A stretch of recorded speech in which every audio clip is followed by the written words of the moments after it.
Hey everybody, welcome back to the channel. Today we're going to be discussing the SARB 035. Everybody knows the SARBs have been discontinued, so now's the time to pick them up. I've heard of people spending $500 or more for these things. I think that's ridiculous. I think even on Nomen they're less than $500 right now. We'll check prices later. We'll look at eBay and Amazon. I'll tell you straight up, I got mine from eBay for $386 a couple of months ago, brand new from Japan. No issues with it. Start off with the specifications. I mean, this stuff you guys can Google, but I'll go over it with you anyways.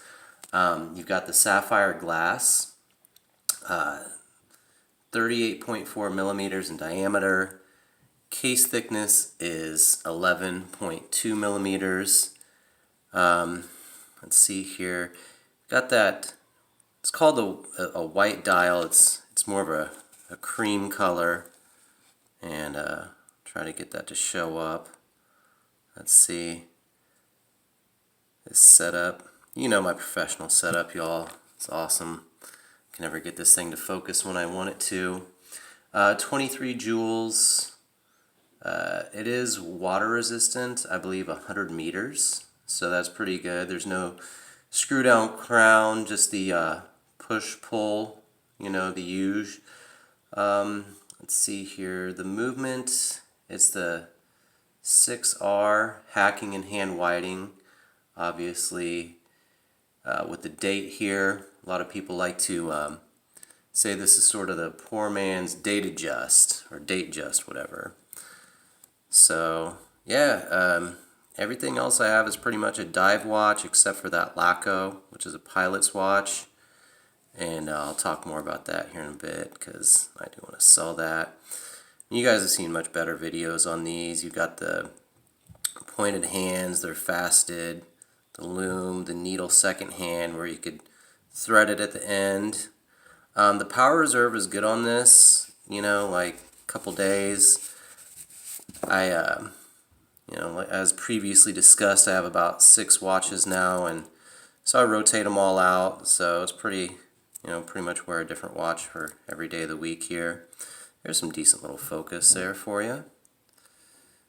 So, look at the depth of that dial. It's real beautiful. Again, it's a fairly small watch. I'm kind of into the smaller sizes. I think 40 millimeter and under right now is definitely where I'm at. So, yeah, I'm going to sell that Laco. It's a 42. I decided it's just too big for me.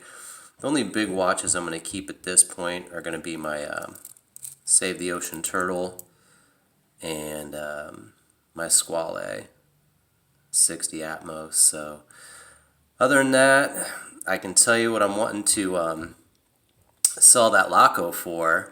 I'd really like to fund the purchase of a Steinhardt OVM 39 because, as homage watches go, if you're going to homage a Rolex, at least homage that mil sub. That would be ridiculously expensive now if you're trying to buy an actual Rolex. I think those things are like 50 grand. But, with Steinhardt, you can still get a Swiss ETA. And anyways, I don't know why we're talking about that when we're talking about this. Let's get back to this. Again, you guys have seen much better reviews than what I have here. Love that case shape and design. It's high polish on the sides, brushed on top.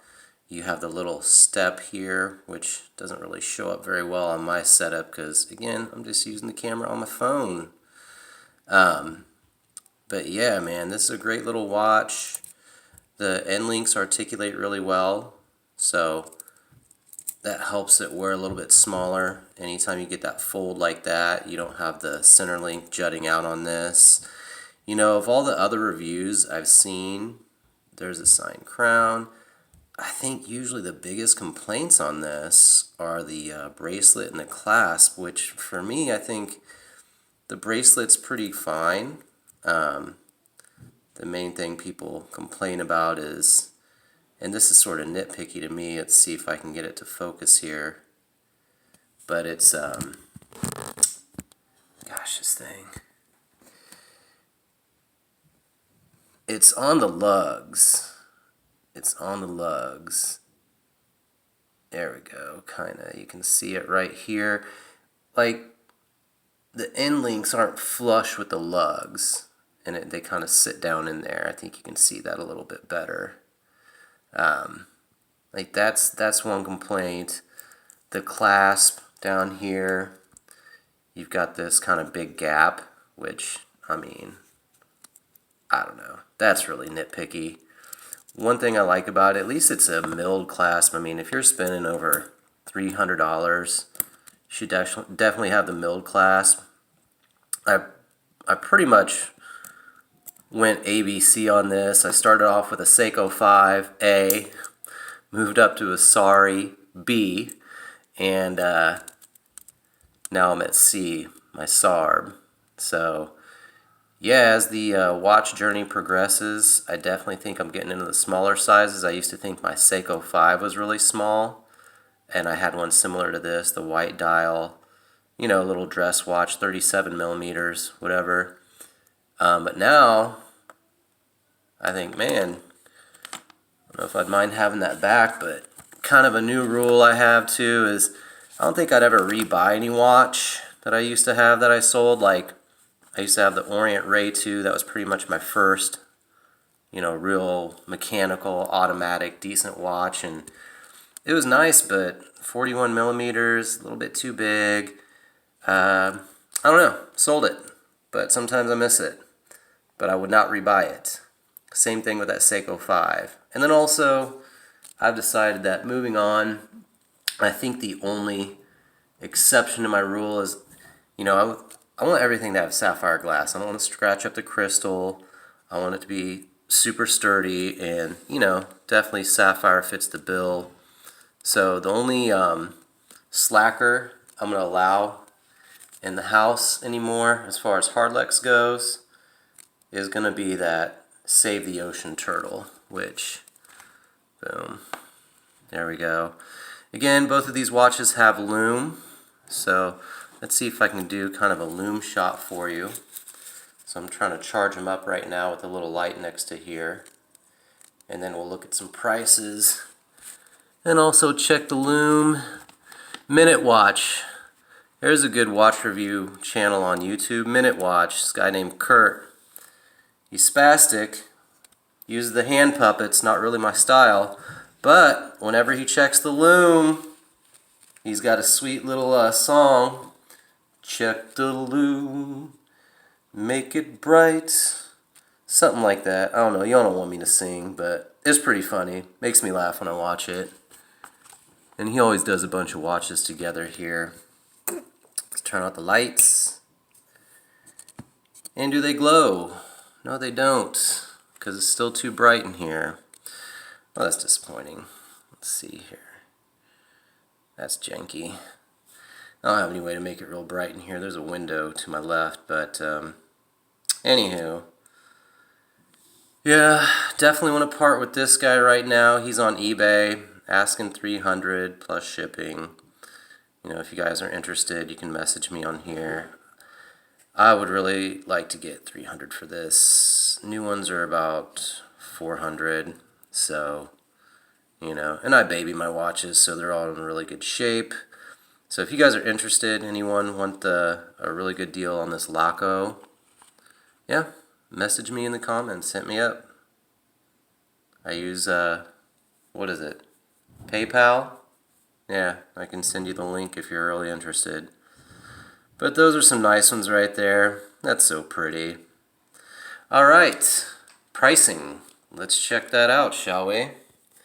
So, here we've got, this is Amazon.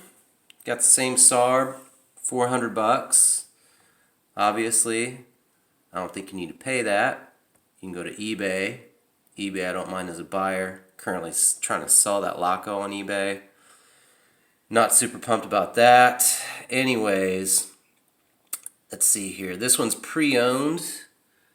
$360 or best offer. Who knows what the condition is. They're usually not pretty. I haven't really bought a real bad used watch off eBay, so I can't really complain.